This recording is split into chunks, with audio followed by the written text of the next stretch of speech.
Earlier this month, Sydney Starr, a transgender woman, was arrested in Georgia after being accused of serious offenses involving a minor. According to reports, Starr is facing charges that include sexual battery against a child under 16, aggravated child molestation, and sodomy, and the case is being handled in Fulton County.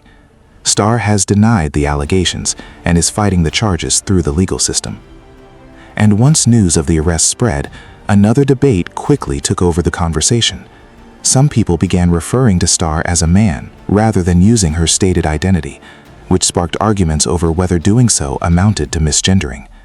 Eventually, that discussion made its way onto the Joe Budden podcast, where the cast got into the issue and debated how Starr should be referred to while the case is still playing out. And that conversation went something like this. Things like this happen. Molestation, sexual assault, the gloves be off, we drag. So the fact that people are misgendering her at the same time, I don't nobody want to hear you say, don't misgender her after she did that to a 13-year-old kid. I believe that was Mona Love making the point that once someone is accused of doing something involving a minor, people stop caring about whether they're being accused of misgendering that person. But Marc Lamont Hill would push back with his own response, and this is what he had to say. If a black person did something awful to somebody, we wouldn't allow white people to call it while they're criticizing them, right? We'd say, you know what, don't call them and drag this person. This commentary ended up getting Marc Lamont Hill into a lot of trouble, not just because of what was said on the podcast, but also because of the reaction across black social media. The argument he was making was essentially this: if a black person commits something horrific, you still wouldn't respond by using a racial slur against them. So he believes the same principle should apply when people discuss Sydney Starr and transgender identity. But I think there are several problems with making that comparison. First, comparing misgendering with racial slurs against black people ignores the very different histories involved.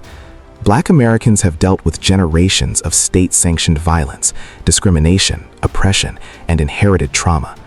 Because of that history, racial slurs carry a specific weight that cannot simply be transferred to another category and treated as an identical experience. And yes, a person can be both black and transgender. That's not the point. The point is that race and gender identity don't come from the same historical circumstances. A person doesn't choose to be born black. In the case of someone who identifies as transgender, they are making a personal decision about how they understand and present their gender. In America, they have the right to make that decision. But that doesn't mean the historical experiences attached to race and gender identity are interchangeable.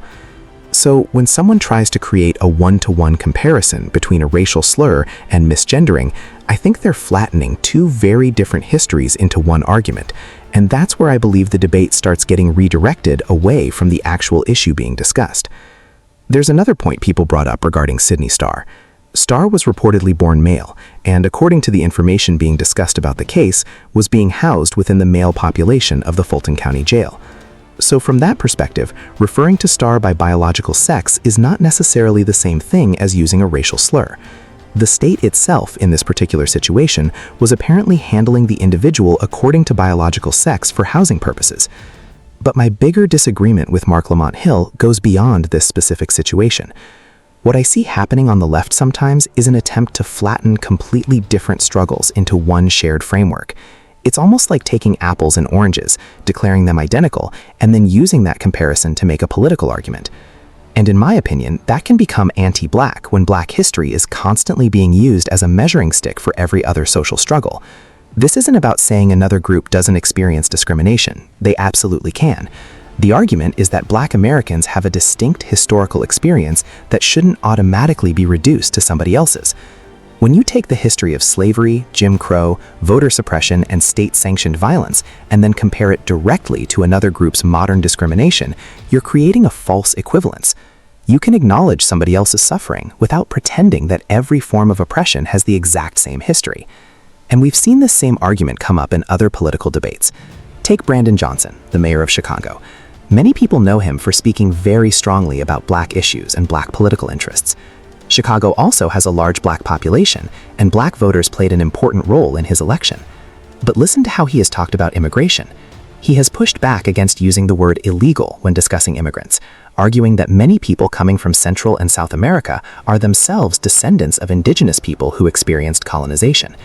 His argument is essentially that, as a black man, he should recognize similarities between the experiences of people facing colonization and what black people experienced. And this is where I think the same problem appears again. You can't automatically take the oppression experienced by one group and use it to erase every distinction between that group and another. There is a difference between someone whose ancestors were involuntarily brought to America through slavery and someone who later enters the country without legal authorization. Those are different historical circumstances. And if someone wants to argue that U.S. foreign policy, economic conditions, or instability contributed to migration, that's a completely separate conversation. But you still can't erase the distinction between legal and illegal immigration simply because both groups have experienced hardship. That's why I believe the comparison can become disrespectful to the history of Black Americans. Black people who were brought to this country through slavery did not choose to come here. They didn't cross a border because they wanted access to America. Their arrival was forced upon them. And then there's another part of this conversation that deserves attention. Black Americans have historically extended solidarity and support to other marginalized communities. But that doesn't mean every other group automatically returns that same solidarity once it gains political or economic power. You can welcome people, support them, and recognize their struggles, while still asking whether your own community is receiving the same consideration in return. And I think that's one reason you're seeing growing frustration among some Black Americans with the Democratic Party. It's not necessarily because people suddenly stopped caring about other communities. It's because they feel the political conversation has become intellectually dishonest when Black concerns are constantly merged into every other issue. Take LGBTQ discrimination, for example. Absolutely, transgender and LGBTQ people can experience discrimination. That is real. But that does not mean LGBTQ discrimination is historically identical to slavery, Jim Crow, voter suppression, or generations of state-sanctioned violence against Black Americans. Those are not interchangeable histories. Someone can be white and LGBTQ, someone can be Hispanic and LGBTQ, someone can be Asian and LGBTQ. Someone can also be Black and LGBTQ. But being LGBTQ doesn't erase the fact that Black Americans have a separate and specific historical experience with race in this country. And we're seeing another version of this argument in discussions about ICE. There have been claims that Black immigrants are disproportionately affected by immigration enforcement, including claims about detention, solitary confinement, and deportation. One commentator described those experiences as another manifestation of white supremacy. Now, it's possible that Black immigrants are experiencing particular treatment within the immigration system. That's something that can and should be examined with actual evidence. But what sometimes gets left out of that discussion is the immigration status itself. If someone is in the United States without legal authorization, that fact is part of the story. You can't completely remove it from the conversation and then compare the resulting situation directly to slavery or Jim Crow. The same issue appears in the arguments we've already discussed involving Marc Lamont Hill and Brandon Johnson. Again, the point isn't that Black immigrants can experience discrimination. They can. The point is that their circumstances don't automatically become identical to the historical circumstances of Black Americans simply because both groups are Black. And then we get to another example where people attempt to combine multiple forms of oppression into one giant framework. You hear statements like, capitalism intersects with transphobia, which intersects with xenophobia, which intersects with nationalism, classism, ableism, and anti-Blackness. Now listen to what that argument is doing.